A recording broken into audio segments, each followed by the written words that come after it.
Channel for Widow Relief Initiative, whose vision of operation is to be the leading NGO in Nigeria that mobilizes for provision of relief care to the needy widow and orphan, with the mission to provide the well-being of widows and orphans through effective skills empowerment for realization of their financial freedom, with the core value of accountability, honesty, consistency, and compassion. Under the leadership of Hajia Fadila Omotunde Balogun, the Executive Director, CFWRI, organizes the 12th edition of Ramadan Food Clothing Distribution Healthcare Financial Education Support for Orphans 2023, with the theme The Role of Women in Ramadan, held at their office premises in Ibadan on April 12, 2023. The program commences with the beautiful recitation from the glorious Quran by Ustaz Yusuf Kamaldeen, a student from University of Ibadan, reading some portion from the Quran relating to the theme of this year program.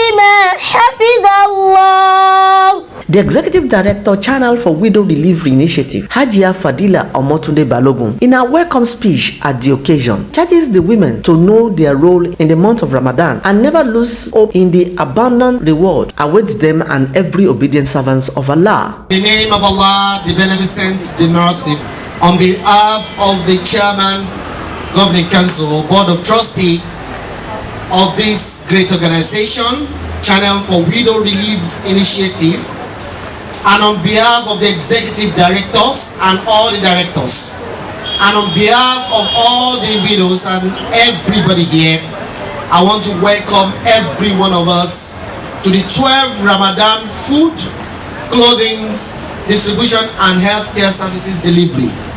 This is the 12th edition of this kind. Allah, who has put us in this position. All you need to do is to redefine your goal and know where you are going.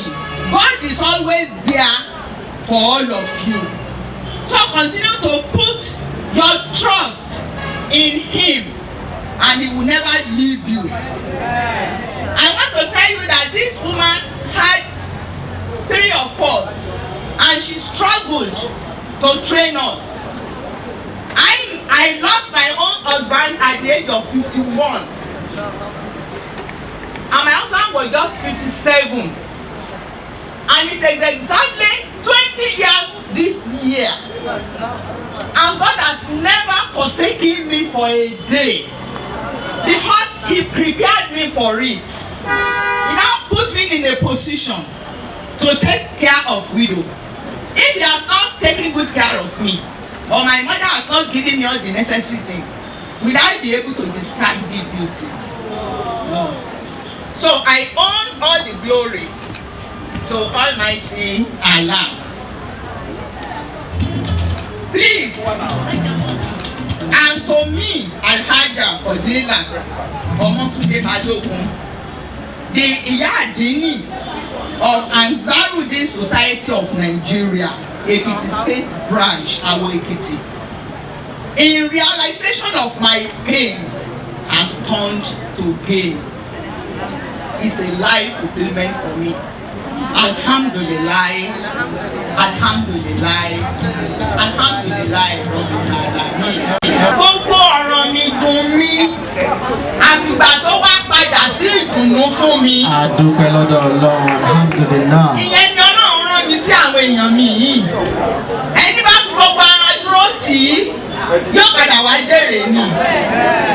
Nínú Quran tó sọ fún wa pé tí a bá gba nǹkan tó ń dùn mọ́ yín, ṣùgbọ́n tẹ́ ṣe sùúrù pẹ̀lú àwọn Ọlọ́run, tẹ́ ìgbà fún àwọn Ọlọ́run gbà wá la tó fi rẹ̀ kàn yín, orí pọ̀ lọ́dọ̀ àwọn Ọlọ́run.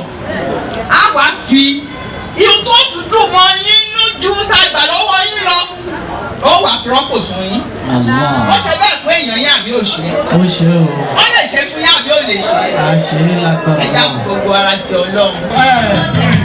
ó yá màmá ẹ bá mi lórí ìjókòó bẹ́ẹ̀ ó yá lálàá bí mo wà lọ́dà. ó ṣe.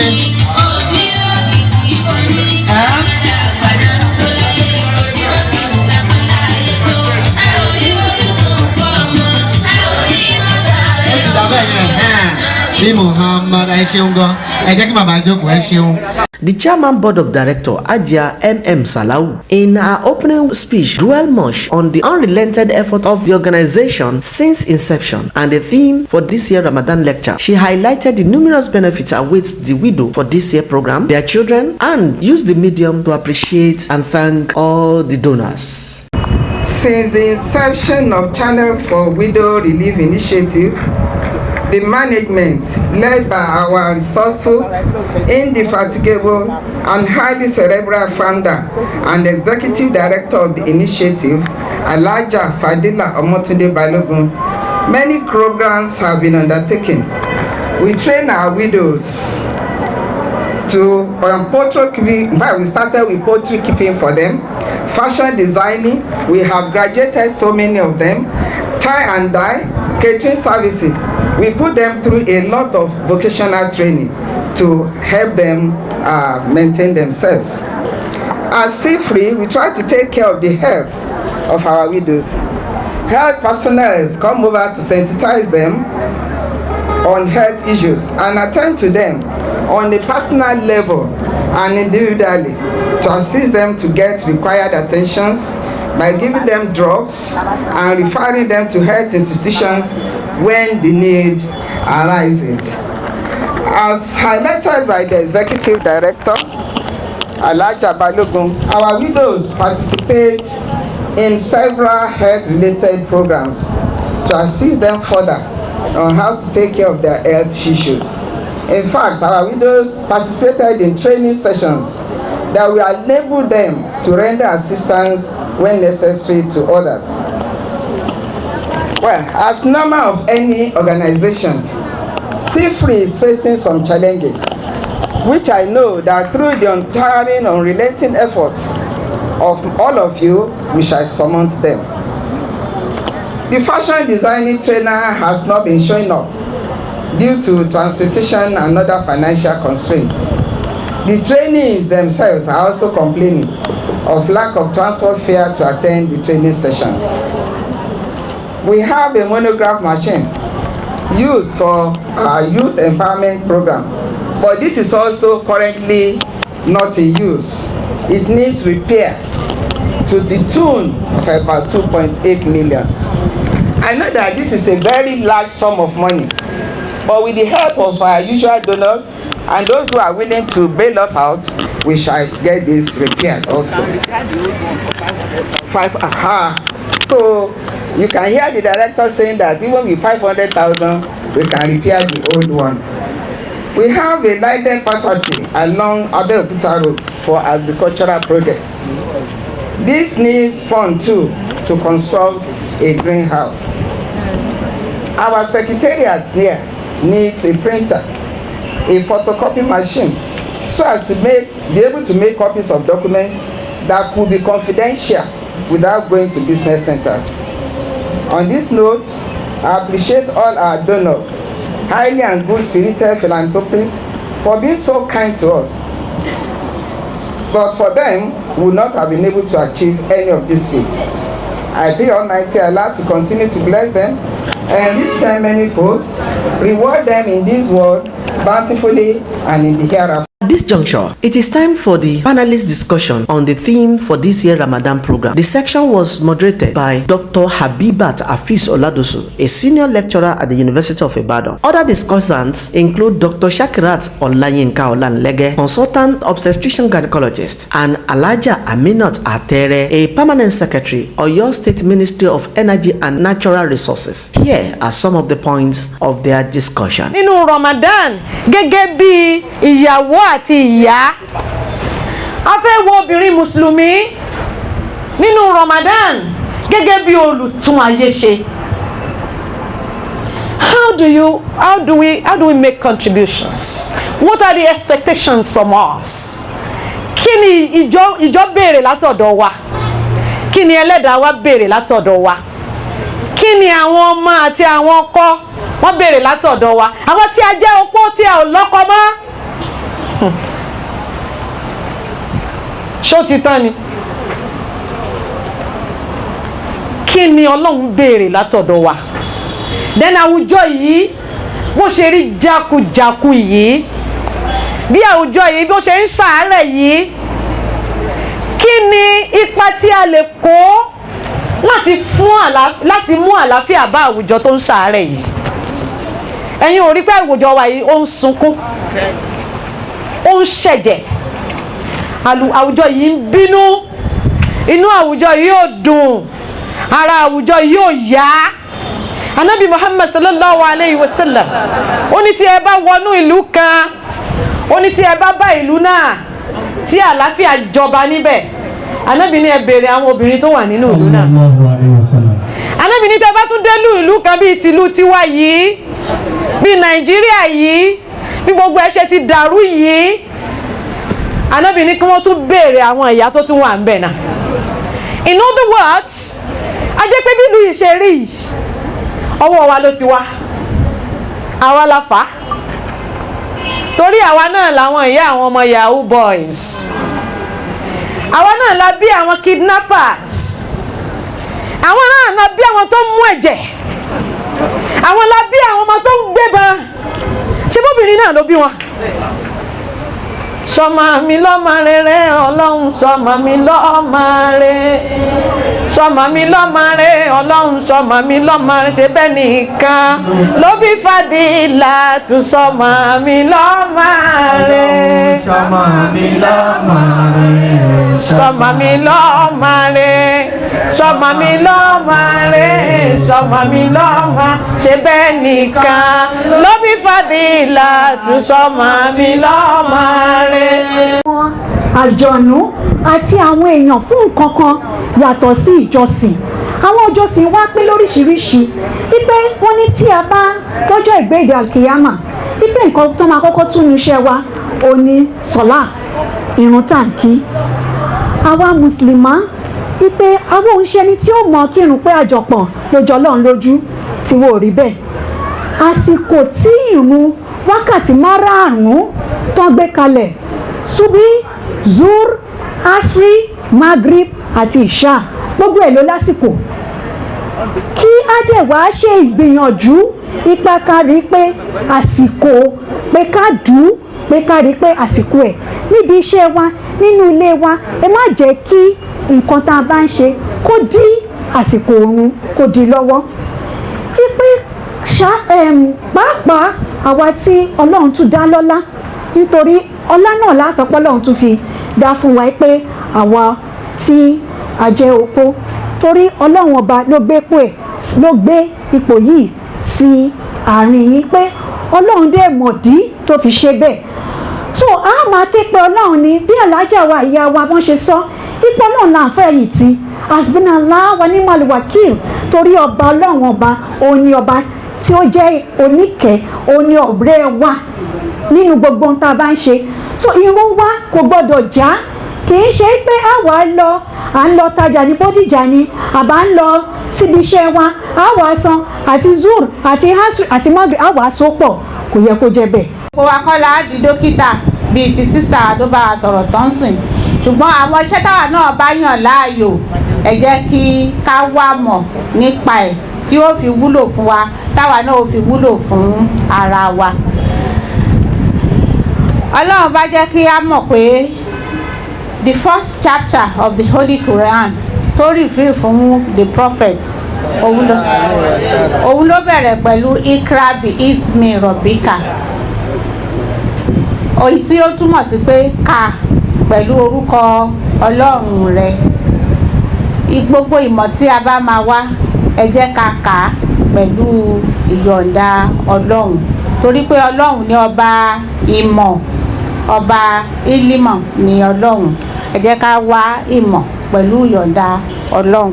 Tá bá wá ìmọ̀ náà tán, òun la fi wúlò fún ara wa tá a fi wúlò fún àwọn ọmọ tí àwọn bàbá fi sílẹ̀ fún wa torí láti tọ́ wọn tí a bá ní òpó iṣẹ́ kan pàtó tí a ń ṣe gẹ́gẹ́ bí àwọn ètò tí CFWRI gbé lọ́wọ́ láti máa kọ́ wa ní àwọn máa fún wa ní ìdánilẹ́kọ̀ọ́ lórí àwọn iṣẹ́ tí a lè ṣe bí àdìrẹ ṣíṣe, aṣọ rírán, cake designing and so on and so forth. A ní lè wúlò fúnra lára ṣùgbọ́n tí a bá mọ̀ nípa àwọn ẹ̀kọ́ yìí ni ó ràn wá lọ́wọ́ a lè dá dúró a sì lè ní agbára láti ran àwọn ọmọ wa lọ́wọ́ láti jẹ́ kí wọ́n ṣoríire. One of the side attractions and most heart-touching at the occasion was the disbursement of the financial education support for 10 orphans. The intention behind the support for the children of the widow was expatiated by Alhaja M.M. Salau, and disbursement was done in a grand style. Fún àwọn ọmọ mẹ́wàá tó translate sí 100,000 naira. Ẹ bá mi gbọ́ lọ́wọ́ ọba tó bí. So abẹ́ Ọlọ́run nínú àánú rẹ̀ ó jẹ́ kí àwọn ọmọ yìí kí wọ́n ṣe àṣeyege nínú ẹ̀kọ́ wọn. Ó ṣe wọ́n ní tútù ojú fún àwọn òbí wọn.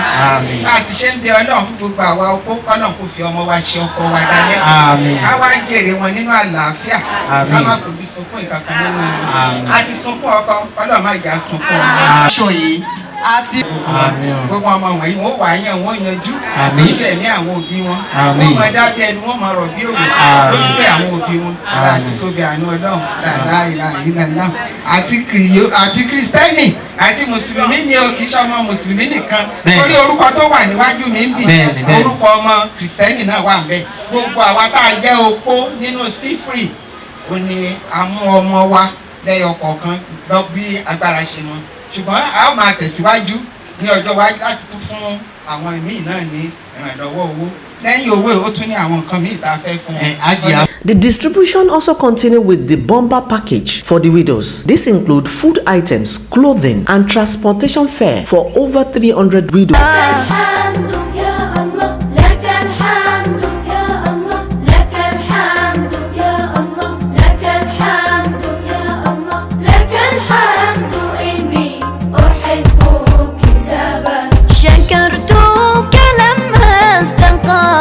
لساني ورفرف روحي بطهر المعاني هداني سقاني كفاني شفاني سألتك فيه لقيت جوابا لك الحمد إني أحب كتابك أرتل وأتلو وأرجو ثوابك تدبرت ما أنت يسرته لي فيشفع لي أو يقيني عذابك كتاب مبين بأرقى اللغات جميل يسير عظيم الصفات دليلي رفيقي ونور حياتي به في دجى الليل يطرق بابا لك الحمد يا الله لك الحمد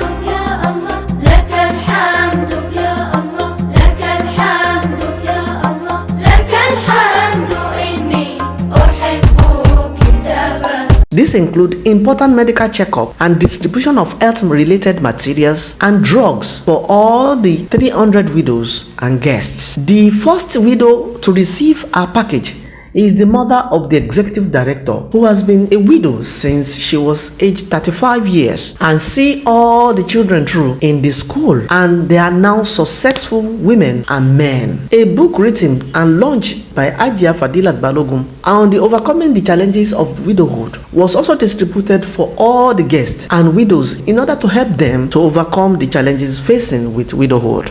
Cherry way tí ó wà lọ́wọ́ MC yẹn. Bẹ́ẹ̀ni. Overcoming the challenges of widowhood. 2018 ni mo kọ́ University of Ibadan ní Trenchard Hall láti launch ẹ̀. Gbogbo Ìbàdàn fẹ́ kún bẹ́ẹ̀ tí wọ́n wá bá wa launch ìwé yìí. So ìwé yìí gbogbo ìnira àwọn opó ni mo kọ síbẹ̀. A wá rí pé kò ń ṣe Nàìjíríà nìkan ní ìnira wà fún opó káàkiri gbogbo àgbáyé ni. So lóòrèkóòrè ni mo máa ń pín ìwé yìí ní àwùjọ tí n bá wà. Ìgbà tá a lọ́ǹjẹ̀ 1,000 naira la tà ní UI yẹn. Ṣùgbọ́n lénìí mi fẹ́ fi towó sí i. Torí owó tí mo fẹ́ kẹ́yìn donors wá ràn mí lọ́wọ́ nínú development organization yìí. Chairman board of directors wá ti sọ̀rọ̀. A ní ìdó owó. Ó pọ̀. Kọ̀ǹpútà ta fi ń type. Bẹ́ẹ̀ni. Ló ti mẹ́hẹ̀ẹ́. Printer àti photocopy machine. Bóde ẹ̀ pé 3-in-1 yẹn náà ni. 3-in-1 yẹn kí àwọn special guest of honour wa kọ́ṣẹ́. Ìwọ alájà máa wọ̀ọ́rì. Wọ́n ti mi rí. Monograph machine yẹn yìí nínú 500,000 tó fẹ́ ti tún ṣe àbẹ̀ wá bẹ̀. Wọ́n ní níbẹ̀ Ọlọ́run lè gbé gbogbo ẹ̀. Ṣé ń kéré olórí Ọlọ́run ni? So ẹ máa bẹ̀rẹ̀ sí ní bá mi pín ìwé fún gbogbo àwọn àlejò wa. A special prayer was conducted for the entire management of CFWRI by Alhaj Sadiq Etu. Ẹ jẹ́ ká ṣe alhamdulillah. Ẹ jẹ́ ká ṣe alhamdulillahi rabbil alamin. Ẹni tí ó ń bá yín sọ̀rọ̀, ẹni tí ò rí ìran rárá ni. Àmọ́ ẹni yẹn ló wà nídìí machine tí ẹ fi ń lo microphone tẹ̀lé ń sọ̀rọ̀ látàrọ. Mo kí Ọlọ́run lára àwọn sífìrì púpọ̀. Èyí tí mo tún gbọ́ tí mo bá pàdé níbí ó jọ mí lójú lọ́pọ̀lọpọ̀.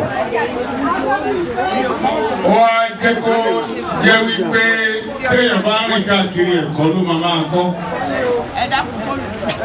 Ọba tí ó ṣẹ́ màmá wa àti grandma wa náà tó ṣẹ́ wọn kù ọpẹ́ ládá fọ́lọ́run. Àwọn ọmọ wọn náà tí wọ́n tún ti máa ń di irun tó ń dìgbà lójú wọn àtúndúpẹ́ fọ́lọ́run. Ọlọ́run wọlá èyí tí wọ́n gbé sọ́wọ́ yìí bá wa sanwó lẹ́san tó pọ̀ nínú ilé ayé tá a wà yìí o. Pàápàá jùlọ àlàáfíà tó pọ̀ púpọ̀ bá wa sanwó lẹ́san rẹ̀. Wá dákun ó ti ṣàdéhùn fún wa pé òní rán ẹ̀san wọn láre kìí ọmọ bá wa ṣe rọrùn fún wọn. Ọlá barika Nabi Muhammad. Ọlá agbára tọ́lọ́ fi ń jọlọ́. Gbogbo àwọn tí wọ́n wá jẹ́ beneficiaries gbogbo àti àwọn tí wọ́n jẹ́ donors Ọlọ́run bá mójútó ní kálukú o. Wá fún wa ní ọ̀pọ̀lọpọ̀ ìṣe.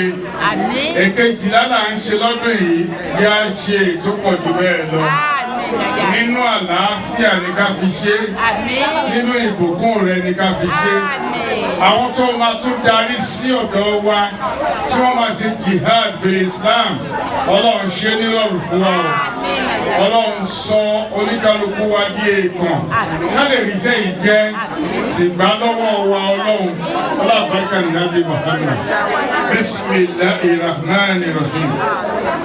Inna fatana laka fathan mubina liyaghfira laka Allahu ma taqaddama min dhanbika ma ta'akhkhara wa yu'tima ni'matahu alayka wa yahdiyaka siratan mustaqima wa yansuraka Allahu nasran azizan. Bismillahir Rahmanir Rahim.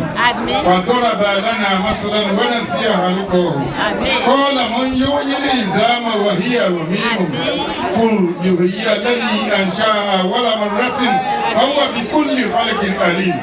Alladhi ja'ala lakum min ashjari al-ardhi naran wa idha antum minhu tuqidun. Awalaysa alladhi khalaqa as-samawati wal arda biqadirin ala an ya'lika mislahum bala wa huwa al-aliyyul alim. Innama amruhu idha arada shay'an an yaqula lahu kun fayakun. فسبحان الذي بيده ملكوت كل شيء وإليه ترجعون.